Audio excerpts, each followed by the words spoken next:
Hi, you're listening to Behind the Bib podcast with Lisa Watkins. Real talk for every runner. Greetings and salutations, everyone, and welcome to another episode of Behind the Bib, where we have real talk for every runner. And when I say every runner, I mean every runner. So whether you're front of the pack, the middle of the pack, or the back of the pack, we are here for you. And today we have a fantastic episode because I had the privilege of talking to the fabulous Mackenzie Rink, who is behind the Instagram and TikTok sensation of the Realistic Runner. So Mackenzie was absolutely fantastic, and I cannot wait for you guys to listen to the interview with her. She's just a delightful human being. She's one of those types of people that you're just so glad that they're walking around on this earth because we are better off for it. Welcome to Behind the Bib. I'm your host, Lisa Watkins. To everyone that showed up out there at Park Run, thank you so much for being out there. It was so much fun running with you guys. Alistair is doing just a fantastic knock-up job of organizing that event every single weekend, and I cannot wait to have him on the podcast in a couple of weeks. He's going to come on and tell you all about Park Run out there at Hayes Farm, about how he got it started, how he got started in Park Run himself, and why he wanted to bring that to Huntsville. So I can't wait to have him on, and I think you guys are going to be excited about that too. Also, shout out to all the pub runners who showed up to walk in the Pride Parade this past weekend. Boy, it was so hot out there, but we had a delightful time. Everybody was all dressed up, out there supporting our community. It was lovely to see you all. I hope you all made it home before the storms really started to hit, because I was maybe 200 yards from my garage. When the heavens opened up, you could see it coming down the road. Literally, there was a line of demarcation that the storms were coming down the road, and we got home just in time. So I hope you all made it home safe and sound as well. All right, y'all. So I am so excited today. I got to sit down with Mackenzie Rink from the Realistic Runner, from Instagram and TikTok sensation, and now manager of J&H Run Company, or Running Company, the new running store opening up in Lexington, Kentucky. And I'm really hoping that I get to stop by the store on Thursday, so I will let you guys all know how wonderful it was. I got to sit down with Mackenzie and talk a little bit about her running journey, how she got involved in all of this, and what led her to start the Realistic Runner. Actually, I guess it's been a couple of years where I was following Mackenzie, and I started following her on TikTok and on Instagram.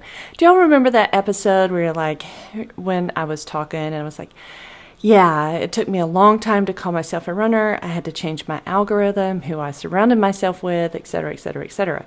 Well, Mackenzie was one of those people that I curated and brought her into the fold. And she actually helped open my mind and open my brain and help me guard myself against all those little demons that were telling me out there that I wasn't a real runner. Well, her coined phrase was, come run with me from a 1330 girly, right? And so she was talking kind of about her pace. She even started a local run group there in Western North Carolina. And then I followed her through her outreach that she was doing to help after Hurricane Helene hit their town, and it was like widespread devastation, and she was super vulnerable and just got on and asked people for their help and their donations, and she started making supply runs for these people that were hit the hardest after the hurricane. It was really spectacular to watch this young lady go out and reach out into her community and really help those people in need. So I was like, heck yeah, I'll follow that, because she's she's putting her money where her mouth is. You know, she's out there, she's doing the thing, she's walking the walk, she's talking the talk, and she's not just, you know, giving lip service for the likes and the comments and stuff like that. She's kind of the real deal. So we are going to get right into listening to the interview with Mackenzie Rink. I hope you guys go out and follow her on the Realistic Runner as well as J&H Run Company. From Lexington, Kentucky. Before we dive into the interview with Mackenzie, I just wanted to give a quick shout out to Back of the Pack with Kyle Walker out there in Kansas City. Kyle, thank you so much for the shout out on your last episode. It really was, it like brought me to tears. I ran in there and I gave my like beats to my husband. I was like, listen to this, Kyle talked about it on this podcast and blah, blah, blah, blah. And it was wonderful. Suffice it to say, I was excited. Heck yeah, I'm totally down for doing something during Gulf Coast. So let's get that business started. We're going to do a thing. And I saw that Running Up That Hillary just started her podcast too. So I think it's This Week in Running History. I will link that down below. Congratulations to Running Up That Hillary on your first episode of your podcast. Also, I got to listen to an extremely hilarious episode. I don't know how I missed this one, but from the Happy Pace podcast. So there was an episode when the Happy Pace podcast are these two ladies who go out and they mic themselves up and they just run. It's just like run talk. So they go out and they run and they talk about things. Sometimes they mic up somebody else and they talk and they just anyway. Great podcast, super fun. I don't know how y'all run and record at the same time. I can barely sit down and record. But all of that to say, the episode where Kyle is mic'd up and y'all are doing like some St. Patrick's Day run or something like that. And you just have him mic'd up and like pre-race talk, and then through the race, oh my God. I think I had tears rolling down my face, especially when he was talking about, was it the Super Bowl teams? Like, I'm in Alabama. We don't have a Super Bowl team. Our baseball team was called the Trash Pandas. So, but when he was talking about the Super Bowl team and how I guess it was like your cities must have some kind of rivalry or something like that. So anyway, absolutely hilarious show.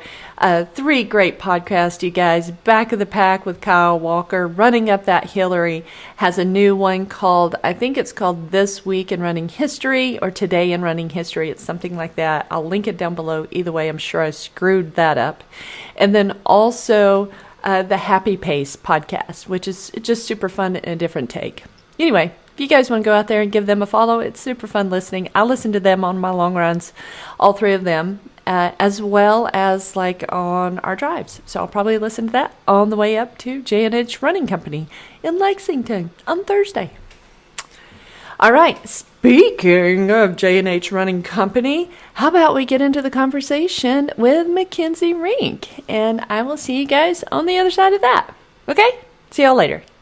All right, welcome Mackenzie Rink, the Realistic Runner, to Behind the Bib. Woo! So excited to be here. I know, it's so funny to get on here and then start talking after you've been talking. Yeah. It's good. We were talking about all the updates and things, so you got the rundown. Well, I've been following you for a while. Gosh, I feel like almost since the very beginning.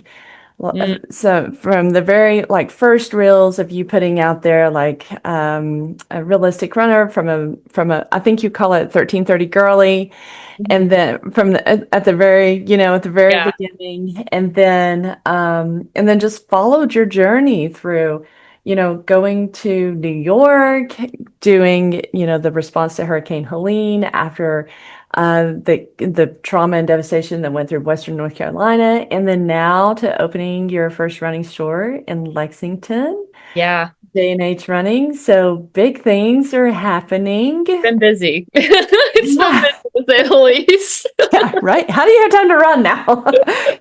You built this whole thing. Yeah. The running is sparse. I think I've ran maybe 5 miles in the last few weeks. So yeah. But we're there. We're moving. So that's all that matters. Exactly. Just going forward. So tell Hmm. me a little bit. I don't know if you were a runner before or if you had like started running and experienced something in the running community, but tell me a little bit about how you got started as the realistic runner, kind of how that came about, what inspired you and kind of what happened with it. Yeah. So, I did not grow up a runner. I hated running.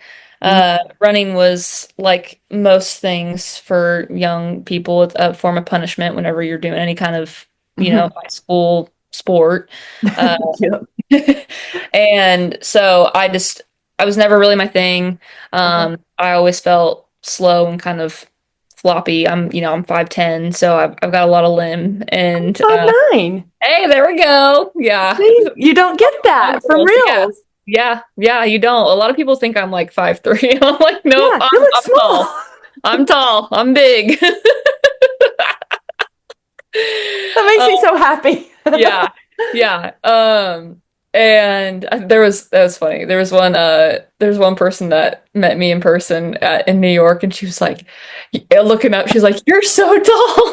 It's like, yep. Because you Uh, don't get the perspective when you've got the camera like right here. yeah. From our point of view, you're our height, whether our height Yeah. is 5'2" or Yep. 5'10", Yep. Yep. right? Yeah. So yeah, I had a lot of limb, so I was just like, I did not enjoy running. And I kind of grew up more swimming and did a Mhm. little bit of everything, did band and was just all over the place. So Okay. I was not really a sporty person, I guess you could say, but I'm very competitive. So, Oh. um, I was competitive in the things that I did do. And and then it wasn't until I got to college, and was struggling with a lot of mental health issues like anxiety and depression. And so um, it wasn't until junior year of college I got a dog, and who is currently sleeping right now. Oh, that's a good boy. Or girl. And girl, yeah. Don't know the, yeah. And she is a border collie pit mix, so she's crazy. Yeah, the And border. yeah, I needed to find some kind of outlet for the both of us, and I don't know why my brain went to running, but it did. And so I started getting into running, and it was it was a point to prove to myself that I wanted to show up for something that I didn't like and prove to myself that I could like it. I don't know why. I just Uh-huh. sometimes get weird fixations, and that was one of those fixations that I was like, I'm gonna prove to myself that I can like this thing that I don't like. And yeah, and it was beneficial having a dog. I can't really take Finley into the pool. She didn't really like water.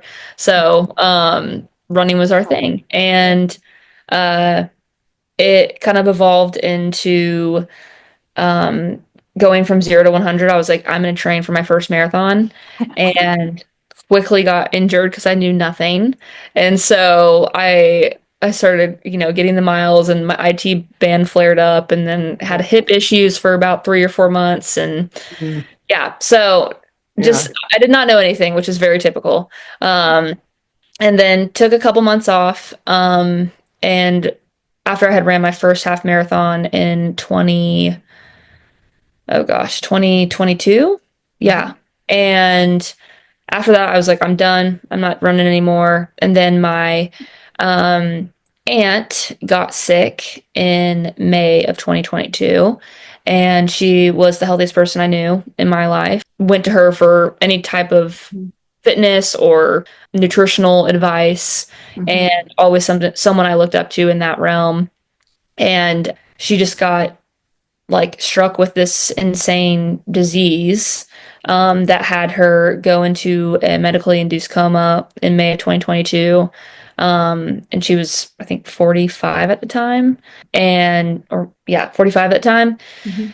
And she, like, her lungs basically just failed. And so she was in the hospital for a long time at that point, from like May to She was in the hospital for like 2 years, basically. But in that time, I wanted to hold space for her from afar because she was from Lexington, Kentucky. And yeah. And Gotcha. so I decided to pick up running again. I was like, for every week that she's in the hospital, I'm going to run a mile that week. Like my weekly mileage will go up. Obviously, I thought this was only going to last like maybe 10 weeks. Yeah. 8 weeks, 10 It weeks. lasted a lot longer. And so I was like, you know what? We're putting in the miles. Let's go ahead and revisit this marathon idea. Mhm. And so December 2022, I decided to sign up for a marathon. It was the Coast Guard Marathon in Elizabeth City, Okay, Coast Guard. Carolina. Yeah, that was my first marathon, March, April, one of those two of 2023. Mhm. And did it in honor of my aunt, but also for myself and for anxiety. And she was a really big advocate for mental health and taking care of yourself in that aspect. And really Mhm. the first person that I to about what I was struggling with. And so it was a really special moment for me. And within that realm, within that training block, I had to do a lot of things differently. I learned a lot from my previous experience, and I was like, I'm not doing that again. Yeah. Yeah, and one of those things was this notion of uh being a runner and what that pace looks like. And so in my brain, I had thought that in order to be a runner, you had to run a 9 to 10 minute mile at the Sure. longest. Conversational mile was 9 Yeah, to 10. Yeah. and if you were running anything longer than a 9 to 10 minute mile, you were not a runner. Like you Yeah. were not even considered a runner. Yeah. Um, and part of that was, growing up, just like that concept and being around a lot of athletes and whatnot. And my two stepbrothers, they were both high school, and then one of them went to run in college. So it was like I was Mhm. around that competitive running, Yeah. concept. Yeah. Um, so that was that. And then I went on an 18-mile run, that training block. It was my longest run. And I got to like mile 10 and my body would not go anymore. It just stopped. Mm. And so I ended up having to run walk the last 8 miles, and I was like crying and Oh. frustrated, and it was my body's way of telling me, hey, you need to slow down. And so I ended up calling my uncle, my aunt's husband, and I was like, Mhm. what do you do? Because he's a big triathlete, and he was like, have you heard of heart rate zone training? I was like, no. So got into that. I'm not going to explain that because that's like super compact or complicated, but I get you. Heart rate yeah, zone training is a thing. Yeah. yeah. And so it was from there that I started to realize that like I needed to build a better base Mhm. for running. And I mean, it was tough, like going from averaging a 9 to 10 minute mile to 13 to 14 to 15 Mhm. minute mile. Mhm. It was really, really challenging, but I think it helped me towards the end of that training cycle start to break down that concept and that barrier of what or definition of what a runner could be.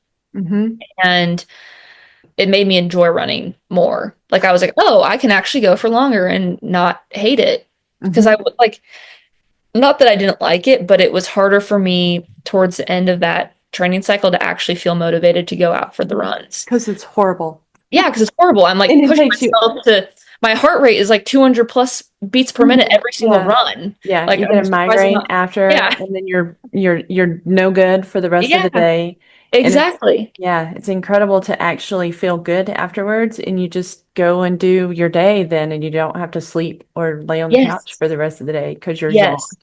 Yeah, yes. it's incredible. So that was a big learning curve for me. But that started this kind of motivation to want to show others. Nice. And so, finished college, got back to Asheville, where I'm from originally, and my mom was at this point.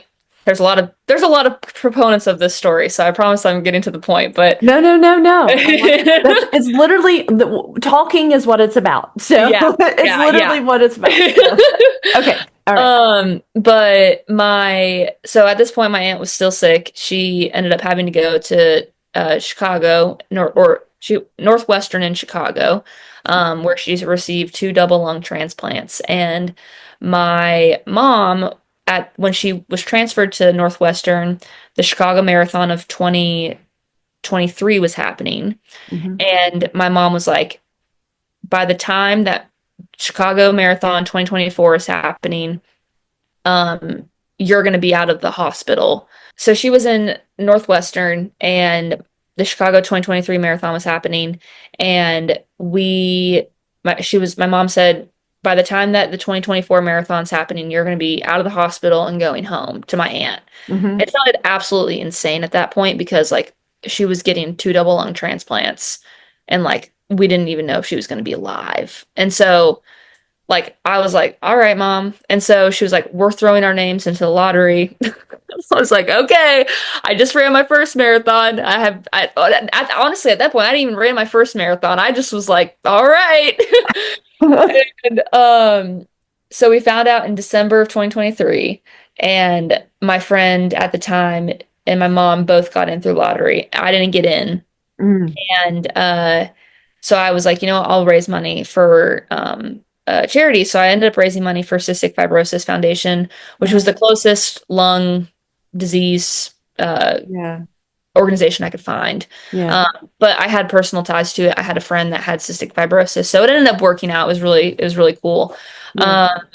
So we ended up training for that marathon, and when I got home after graduating, after doing the first marathon training cycle all by myself, I was like, I don't want to do that again. That was miserable. And now That's we're going awful. into summer. Mm-hmm. And so I wanted to find community. So I Mm-hmm. got home to Asheville and I did the best thing I could think of doing, which was going to a local running store in the area and joining their running group. Mm-hmm. And they broadcasted all paces are welcome. So I was like, all right, cool. Like I just ran my first marathon. I don't need to prove to anyone that I'm a runner. We're good to go. Mm-hmm. And so I'm showing up with a lot of confidence. And I show up at this point, like I'm running 15-minute miles. Like I'm taking my time. It's hot. I don't need to push myself. Um, Uh-huh. and I show up and we start the run. And well, first we show up and it's like I go up to like the running group leaders Mm-hmm. and I was like, "Hey, I'm new Oh, here." yeah. Yeah, and they're like, "Okay, here's the route." And then they just kept talking to themselves. And I was like, "All right, cool. Like I'll just go talk to some other people." And then they start the run and like the first part of it was like straight downhill, so I was like, "Oh, I can fly on this." Yeah. And I just more and more people kept passing me. More and more people kept passing me, and I still don't really know where the route was, and it wasn't like accessible through Strava or anything like that. So like I just Logo or printed out little pieces of paper or nothing. yeah, nothing. And so but it's very common retailer in the area, and I was like, Okay. well, there's a lot of people here. I shouldn't get lost. And as more and more people kept passing me, I was like, wow, I am in the very back. And I have no idea where I'm going. And which is like, I'm from Asheville. You'd think I'd know, but I had no idea. Mm-hmm. And Asheville's not small. I mean, yeah, yeah. yeah. So what should have been like a 3.5 mile run ended up being like a 5 mile run for me. Mm. I like just ended up walking the rest because I had no idea. And And it's demoralizing completely. oh yeah, Yeah. yeah. Yeah. Like you pull up rest, to the brewery where everyone's like having a drink and building Hmm. community. And I was like, I'm going straight to my car and I'm going home. Yeah. And it was in that moment where I was like the term realistic runner popped into my head. And you can scroll all the way down to like some of my first Strava posts. Mhm. I posted like a little thing and just kind of talking about the experience, and I was like, the title was "Where are my realistic runners at?" So that was kind of like the first concept or idea of Mhm. the realistic runner, and the whole idea around it was just like there are people out there are runners out there that are not trying to be speedy, Mhm. or want to, or maybe just aren't there yet physically. Mhm. And it doesn't make them any less than of a runner. And they can still accomplish incredible things.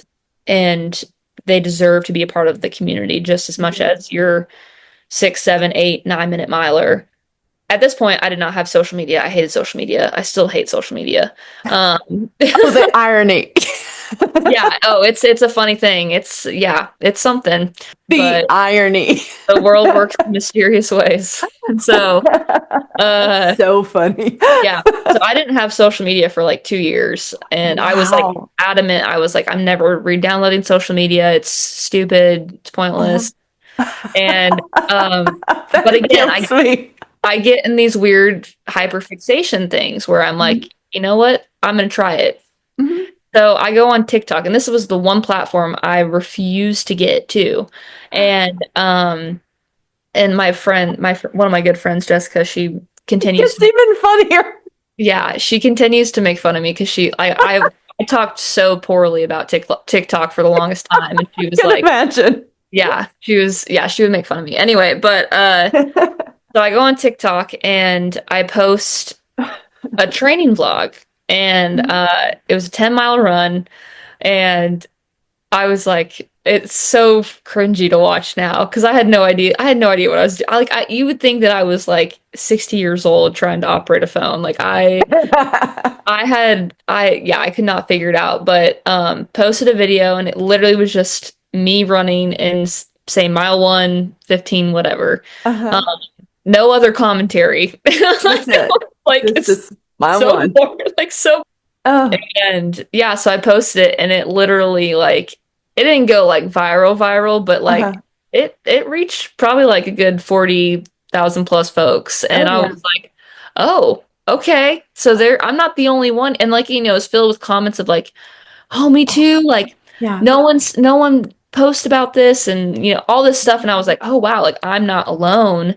Hmm. And just because it's not, physically represented in my area doesn't mean that there's nobody else running at the pace that I'm running at in the world or Hmm. even in my local city. Hmm. And so, yeah, that was August. I have the date memorized. I think it's August 6th or 10th of 2023. I posted that video. And that week before I had gone to that group run. So, Mm. yeah, I can relate in so many ways and in so many levels because we were talking before, you're tall too. You're yeah, 5'10" and I'm 5'9", and it is. I'm very limby. I yeah. think you're Got a lot of limbs. got a lot of limbs is what you said. And I had joined this one trail run. It was in Huntsville. We've got some. It's not as big as the mountains like in Asheville and Western North Yeah, Carolina and stuff, but we got some still. And I had joined a trail run, and I was like, okay, I'm gonna kind of cross over because I lived up there near the trails and everything. And it's like beginner trail run. And I was like, okay, I can do a beginner trail run. All paces yeah, welcome. Same yeah, thing. 30 minutes later, I'm alone in the woods. yeah, Nowhere, no one to be found. And I was like, okay. So I think they're giving that lip service. It's not actually all paces welcome. yeah, And this is actually one of the reasons why I started Behind the Bib is so that when I go out and do these things, because I did a race in Dalton or Chatsworth, Georgia recently, where it's like it's net downhill, and so we're back of the pack friendly, right? yeah, We have conversational pace, we run intervals and all the things. And I would not recommend that race they were tearing down the finish line, and we ran 240 half. So it wasn't crazy, but I mean, the finish line was being torn down. There was no food left. I can go wow. on and on and on. I was like, no, do not go run that race. Because here's my thinking is that if that's your first half marathon, Yeah, thinking that it's going to be like it's net downhill and it'll be, easier on whatever. Like if you've got these thought processes going on, and then you're greeted with, we don't really care enough to watch you finish, and we're just going to tear everything down or watch you yeah, or like give you any aid or anything like that. Um, I just don't think people will come back. yeah, And as you have experienced, I'm sure, and I have experienced the benefit that you get from it, from running, the mental health benefit. yeah, And then once you actually do find your tribe, like mhm, find your people, once you find your people, then it changes everything. yeah, And but if you have that experience and then you just stop, so that's one of the reasons why I started it, so that I can let people get an idea of what these things are or how they're kind of going on, how the races are kind of going on, so that they can get an idea of what to expect, like Yeah. realistic expectations, like the Yep. realistic runner, Yeah. right? It's just go in with kind of eyes wide open, Yeah. like don't expect this. It's cool if you still want to go do it. Just don't Yeah. expect, X, Y, and Z for you. Yeah. Well, and it's good feedback too, because it's like, they're going to get all the feedback in the world from the front to the middle of the pack, but it's that back of the pack that just doesn't have like we are starting to gain more of a voice, and there have been creators and change makers in the space for 5+ years now, Hmm. trying to get this message out. But I feel like in the last like year and a half to 2 years, it's actually starting to Hmm. gain momentum. Yeah. But there is still a long way to go, both in the industry and the way that events are set up and catered towards the back of the pack. Hmm. Um, and I mean, even just like, yeah, there's so many things. So I think it's awesome that you are providing that real life experience, because a lot of the question I get a lot of questions and comments and messages about like, do you know of any pace inclusive half marathons or Hmm. marathons? And Hmm. that is obviously you can say that the Disney races, they're great, like, Oh, yeah. But but they're hella expensive and there's a lot of travel to get to them. correct. And That's my problem, yeah, and I you mean, know? to some extent, the world majors, like New York is Hmm. very inclusive, but Yeah. nobody's paying $350 for a Hmm. entry fee and also Hmm. raising a lot of money and travel. Hmm. And It's a um, $5,000 marathon. yeah, pretty much. That's your vacation. Yeah, Enjoy. it is. It is. So, and you're going to be running 26.2 Yeah. miles. Yeah. You're going to pay to be miserable a lot. Uh, You're going to pay a lot to be miserable. Like, yeah. So I think it's just like, I think that that's awesome because like mhm, there's not, and especially like, I don't think what a lot of people realize is that a lot of folks that are doing these small races, that's like their only accessibility to them. And mhm. um Local. yeah, exactly. Like we don't, and that's like I think the biggest thing that is that I've learned in the last year, and especially like being in the space now, it's like, yeah, having a global impact is awesome and it's cool, or even a national impact is awesome, but like Yeah. at the end of the day, the only impact that matters is your local impact. Mm. And how are you connecting with your community Mhm. and helping change the local community, because Yeah. inevitably will have a ripple effect in Yeah. surrounding communities. Yeah. Because if you can't show up for yourself, you can't show up for others. But if you can't show up for like your local community, you can't show up for the rest of it. For And sure. honestly, there's so many voices out there and so many people out there already. It's like it's easy to get lost in the sauce, is Mhm. what we say at work. I did an episode on my favorite all-time race, hands down all-time race, which is the Every Woman's Marathon. I Yeah. can't wait to do it. I'm so Oh, excited. you're doing Every Woman's this year. I forgot about that. Yeah, I'm literally so excited. So wonderful. They actually do the things that they like say that they profess to do. Like they're in Yeah, it to raise the movement levels of everyone and all women. And it is truly pace inclusive with a 7:45 cutoff. yeah, And it actually was amazing from the beginning to the end. mm, And that's how I got my run buddy. She's a little bit older than I am, and she had said, I think it was on her bucket list, but she's like, I've gotten too far. I don't think it's on my bucket list anymore. I had signed up to do Every Woman's, and I was like, you're going to do all the runs anyway. hmm, You're going to do all the training runs anyway. You yeah, might as well just go ahead and do the race. yep, yep. And she did. And Uh-huh. walking, you know how miserable walking out of your first or second marathon is? And you're like, well, I'm for sure never doing that again. Like, for Yeah. sure. You walked out of it saying, that was awesome. We should do that again. Aw. Like, that is the difference that the Every Woman's Marathon is. Yeah, It was incredible, that's honestly. amazing. Yeah. And it makes a big difference. Like, because I mean, from what I could tell, like when you actually when you show up for the community and for those groups that need to be represented, they will show up for you as well. I think Mhm. that's the biggest thing I've learned is like phrases that I've heard in the because some of my professional background is my family has a business that works with outdoor run and bike retailers and Oh, brands. cool. So I've been immersed in this space from the on the back end for basically my entire life, and worked with a lot of like specialty stores Oh, cool. and in the run industry in particular, like when we're talking about pace inclusivity or sizing and apparel inclusivity, it's like, well, Mm. if you carry it, then is there going to be a need? And I'm like, yeah, but it's multifaceted. Like you actually have to market and like appeal to your community in these certain ways and not, it's like trust is built over time. It's not going to be built overnight. So just because you carry it doesn't mean like they actually are going to come. You have to invest in them both in financially, but also like socially and with your words. So like with every women's marathon, it's like they've done exactly that. Like Mhm.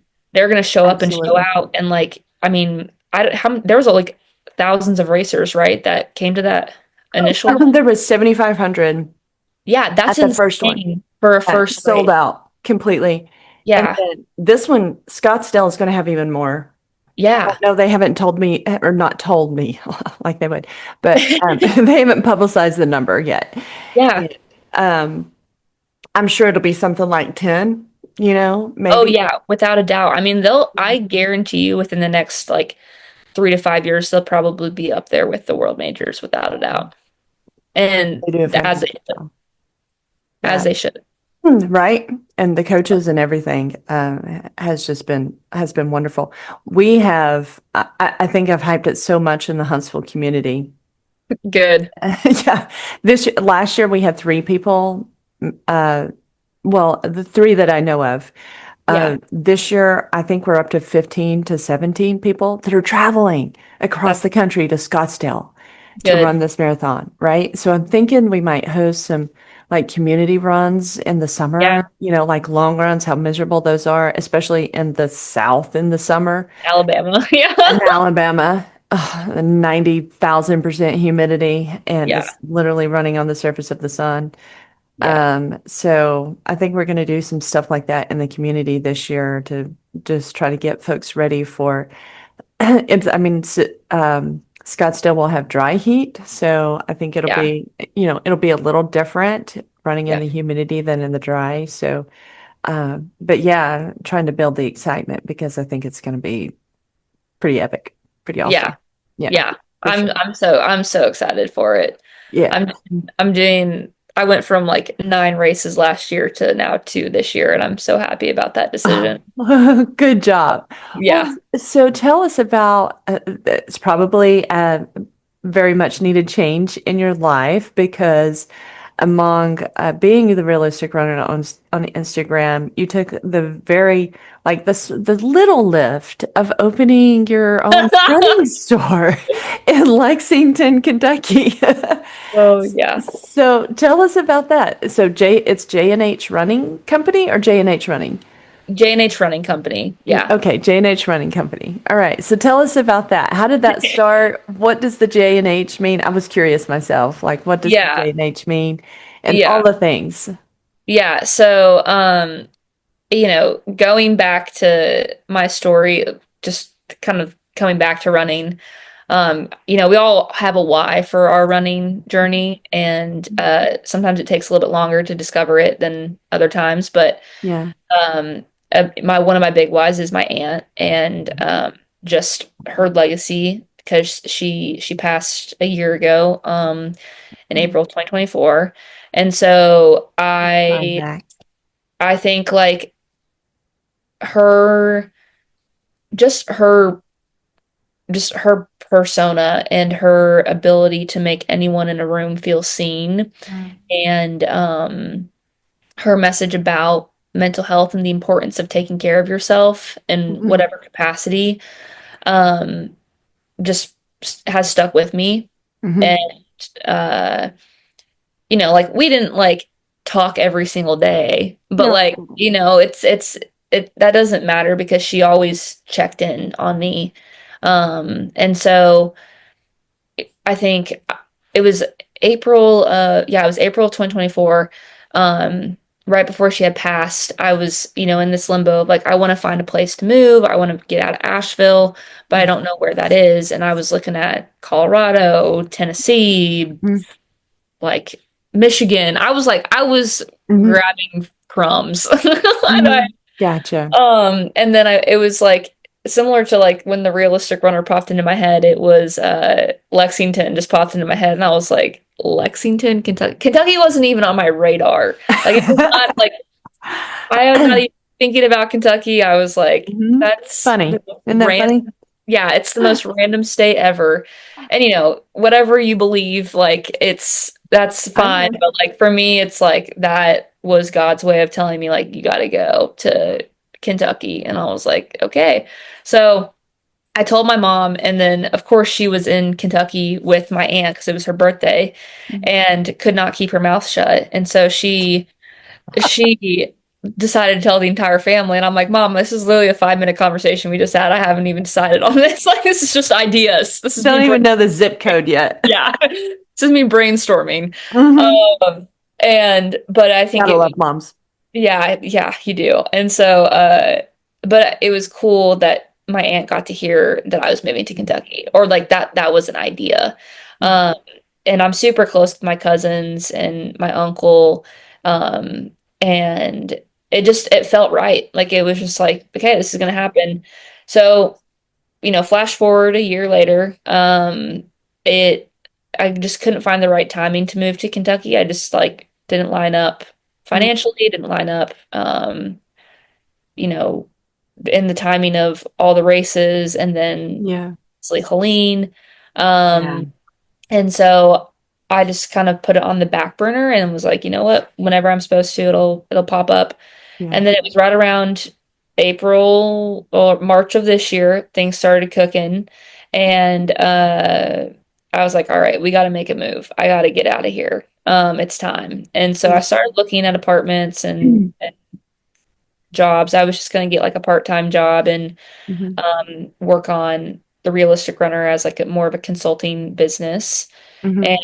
And had kind of actually made that leap to actually I did quit my job to pursue the Realistic Runner as more of a consulting business for Uh-huh. retailers and brands. Mhm. Quickly realized I'm not an entrepreneurial type at all.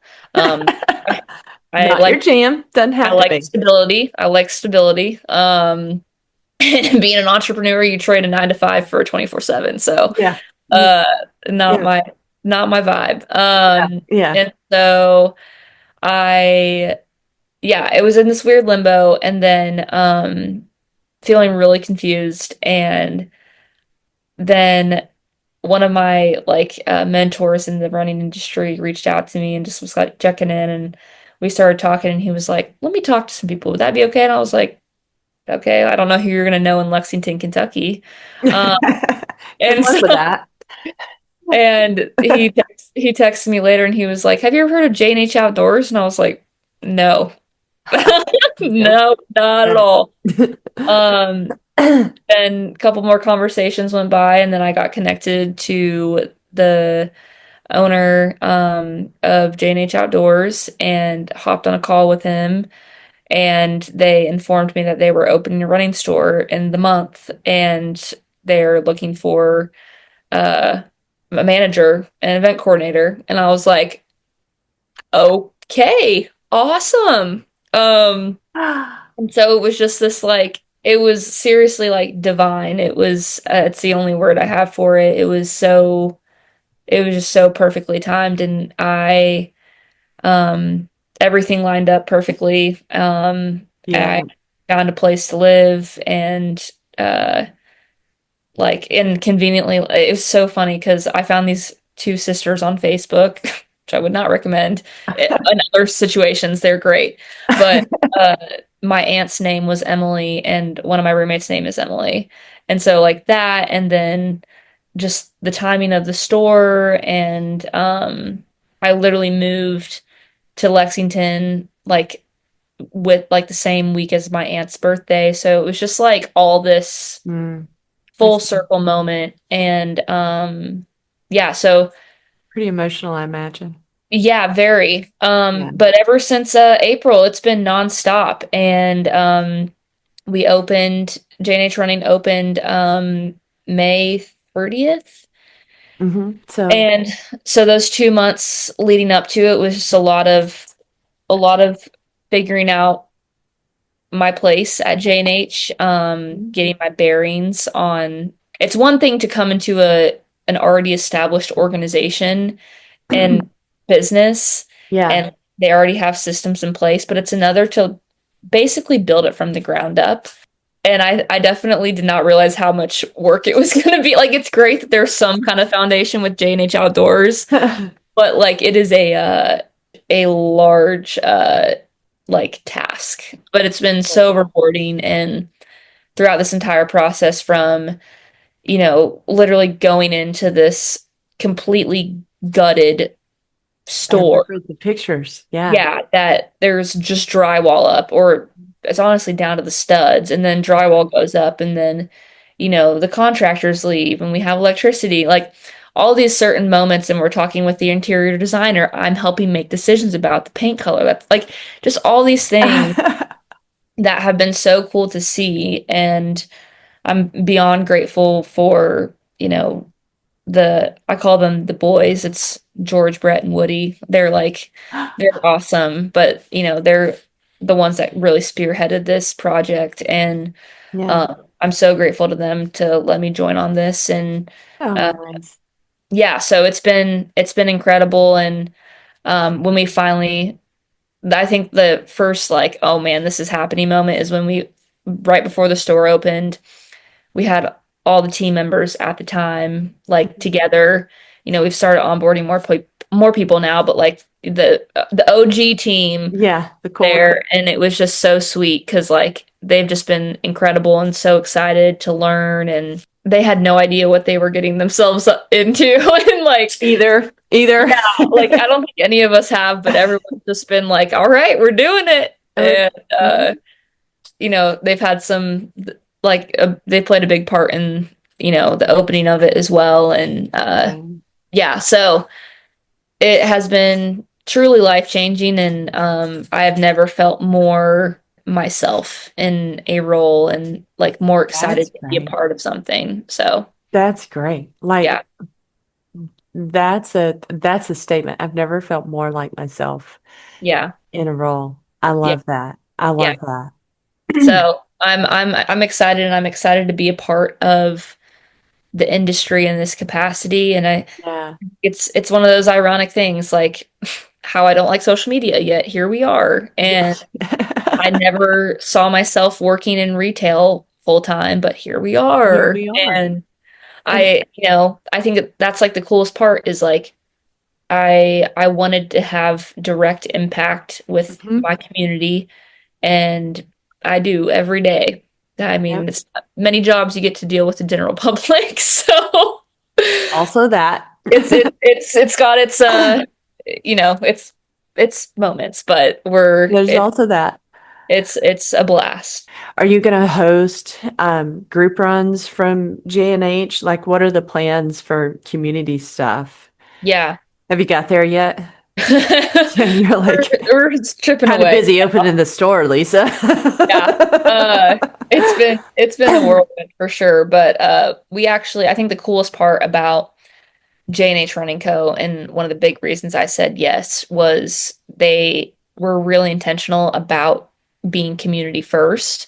Mhm. They actually have an entire room Great. in the back of the store designated for community.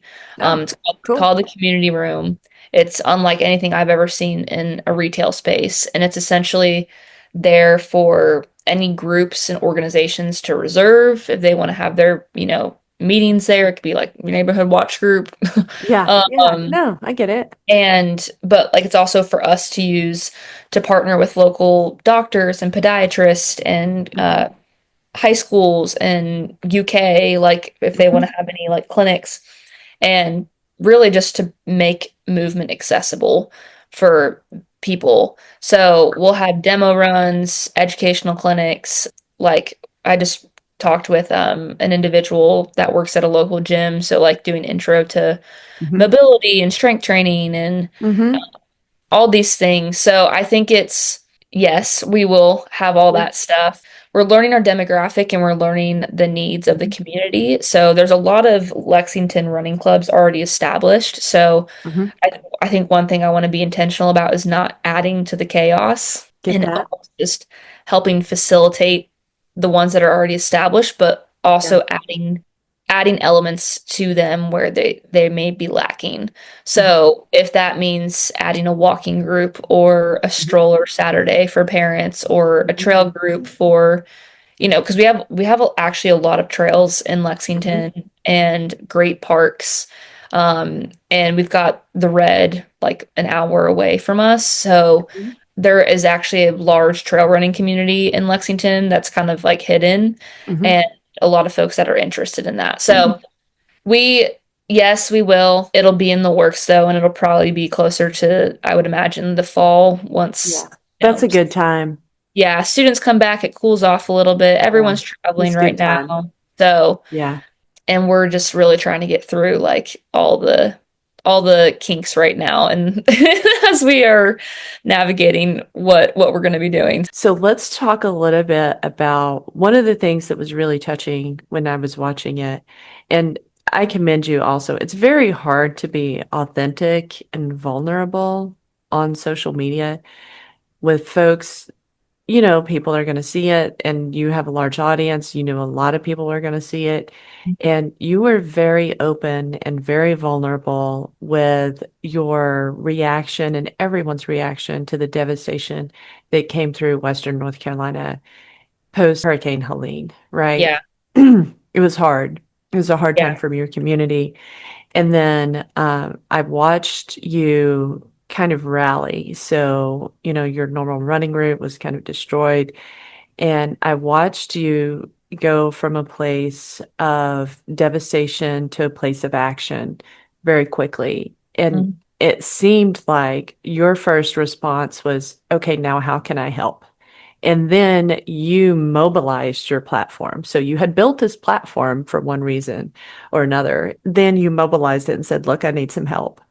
yeah, Right. And then just the reels and the outreach of you collecting donations and being willing to go pick up the stuff and deliver it and I mean, all of the things. It was just incredible. It was incredible to watch. So I commend you for just having the bravery to be that vulnerable out there and show your experience the way that you did, because those were some intense moments for you. yeah. So can you talk a little bit about what happened post Hurricane Helene, what went on there and what's going on in the community now? Yeah. Yeah. Well, thank you first of all. I really appreciate that. It's not honestly, it's when you go through a traumatic event like that, we all respond in different ways. And I have not thought much about it since it happened, just because it's a lot and It will I always be a jokingly, lot. yeah, I Yeah. jokingly tell people, I'm like, it's in the filing cabinet that I will address in 5 years. Why? No, but yeah, I don't know why that was my response. I think there was a series of things. It was, I was fortunate enough that my home was okay, and for some reason I had service. Like no one else had service, but AT&T came through, and I had like insanely good service. And Wow. so my Wow.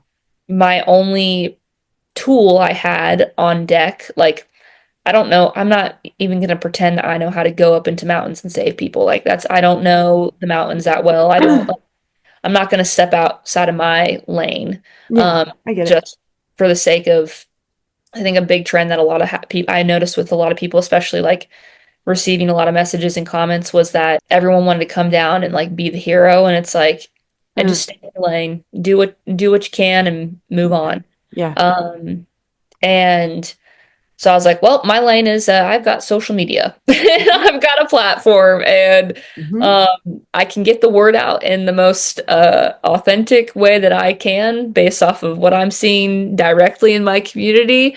Uh-huh. And so, yeah, I just kind of went into autopilot and uh, just tried to capture Mm-hmm. information as I was receiving it on a day to day. And Mm-hmm. there's no handbook and guidebook to navigating a natural disaster, so Yeah. there was a lot of learning in a 24-hour period, and but not even 20. It was like learning every hour. It was really cool, and our community response was insane. And I think Asheville's it's a very different community and based off of other surrounding communities. And I think Mhm. everyone was able to set aside their differences and beliefs and just like help each other, Right. regardless of where you were coming from. And I think that that was the coolest part is like we're all in this together. We've all lost something, or we're all experiencing grief in some capacity, whether that's your your home is gone, you lost a loved one, or you're just Mhm. grieving losing the city. Yeah. Because there's a lot of grief in that. Like, there's a lot of memories made Mhm. in the city that, like, it doesn't look the same and it never will look the same. Yeah. Um, where you're like, oh, that's where that happened. Oh, that's where that happened. It's gone. But when I left Asheville, the running community was really intentional. I was able to leave and we were able to have a mass running group event in October of that year, all come together and just run on the roads that we were familiar with. And, it didn't look the same, but Mhm. it felt really special. Now, like, I haven't been able to kind of get into a place yet, time wise, where I can reinvest into the realistic runners of West North Carolina. So it's been in this weird limbo since I've moved, but Yeah. eventually that will get back up and running. But like, I get messages from them all the time, and they'll send me selfies of them running together, or and like, Oh, we had the Asheville Marathon right before I left. That was like our comeback story. And even though the route didn't look the same at all, and yeah. parts of the Greenway we couldn't run on, Yeah. it was still really sweet. It was really emotional. There was a lot of people that came from far places to run that race just in honor. Like, I think there was like 1,000 more people Wow. than normal just to run the race, even though it's a very hard course. It is not an easy course. Um, Yeah, I won't be doing that one. yeah, no, I would. I one and done for me as well. Yeah, so I was able to leave and cheered at that race, and it was really Oh, sweet. So the community is doing really well. Businesses are way being back. built, and I Mhm. mean, downtown Asheville is completely open. So I Good. think like my biggest to anyone listening is just that go visit Asheville. Like, I think that Mhm. that's like the interesting thing about the hurricane is that, you saw probably the worst of the worst online or on Yeah. the news. And, but like, it was so weird how it, like, there are certain parts like Swananoa, River Arts District, Marshall, that got hit really, really bad. But then Mhm. there are other parts that are completely 100% operating fine. Um, so it like, and that's like the wildest part is like from my house back there, like you could go 10 minutes down the road and it looks like War a, zone. yeah, war zone. Truly, Yeah. like it looks like a war zone. It's just luck. I think it's so incredible. You're like, I hated social media, and then look at all the good that's come out of it. It's just Yeah, incredible. yeah. It's just, I like it a little bit more now. And uh-huh. not, like I don't care about the like none of that stuff. I like the typical perks that people think of when you've got a social media platform. Like, what I like about it is the community that it's given me. Hmm. Like, I agree. I people like I'll meet people at races or Hmm. during Chicago with the shakeout run. Like, it was like Yeah, y'all like I don't know y'all, but I bet I know y'all. And but I know like y'all. y'all have seen me cry on the internet. So therefore, True.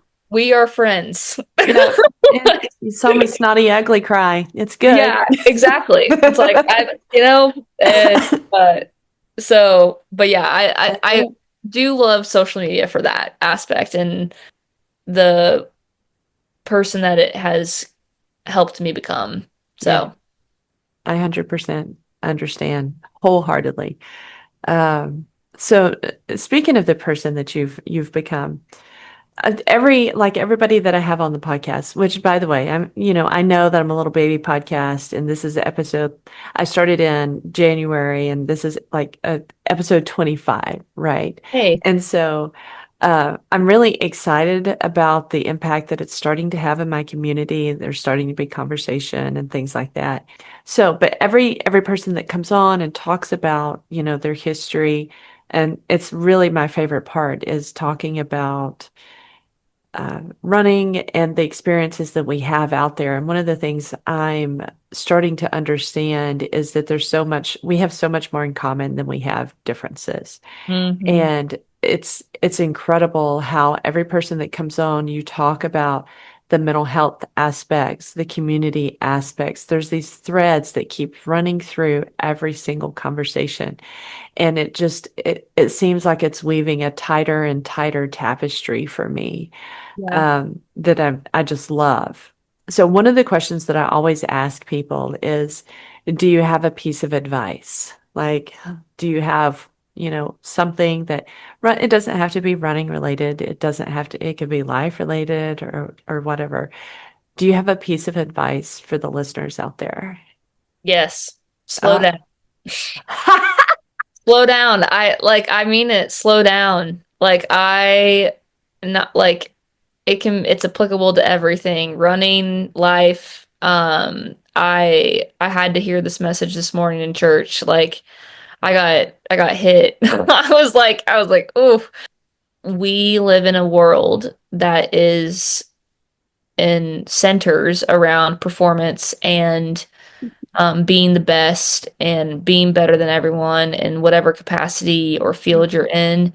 And that creates a lack of presentness, and self-awareness. And it keeps us in the future rather than in the now. And it's like this question that was asked this morning is like, what would happen if you just like let go of the agenda? Like, what would happen if you let go of the to-do list? What would happen if you just stopped and like kind of did whatever you wanted to do today? Like, obviously, we have responsibilities. yeah. I get that. And there's certain things that have to get done, but like within the busyness, find those moments where you don't follow the agenda and see what happens and um, don't let the clock dictate your life, essentially. And so that can go for running, that can go for life. And so I think the biggest thing is just slow down. We live in I love too that. fast-paced of a world. And honestly, I just think it's not to be dramatic, but I think it's really, really hurting us as a society. And I think that we would be living a lot happier of a life if all of us just took a chill pill and slowed down. Just slow down a minute. It's okay. So, Slow yeah, down. like you're none of this, you can't take any of this stuff to the grave at the end of the day. And all you've got are the people in your life and your community. And, like whether it's work, whether it's, you know, like your errands, whatever it may be, like it can all wait. But like what can't wait is going on that walk with a friend, or my roommates just texted me and asked if we want to get ice cream. I'm gonna go get ice cream after this. Yeah. Yeah, I do. No, I do. and Go. I've got a long list of things in my head that I'm really stressed about, but you know what? I'm gonna get ice cream because Yeah, I do. I do believe. so that's my thing. That's my piece of advice. Slow down. I love that. You're like a 60-year-old in a 20-year-old's body, you know? I get that a lot. Do you? That's funny because Yeah, it's true. I yeah, I'm old. I'm Yeah, very you're much a old. You're grandma. old. You don't know it yet. Yeah, Well, maybe you do. Maybe you I'm do. very much a grandma. You know, I've followed you for what I feel like is forever. It has been so wonderful to actually talk to you on here. Like it's just great to get to know you as a person. I wish that you're going to be there when I'm coming when I I'm coming know. through Lexington. I would love to meet you in person, but regardless, I will still come by and support J&H Running Company. I'm looking Yeah, forward to doing it, and I'll make a little reel or something. Which you perfect. are the queen of reels. I need a how-to tutorial to do that crap. But I don't want to say crap, but you know what I mean. Like there is an art Hard. to it, and you've got it down. You really do.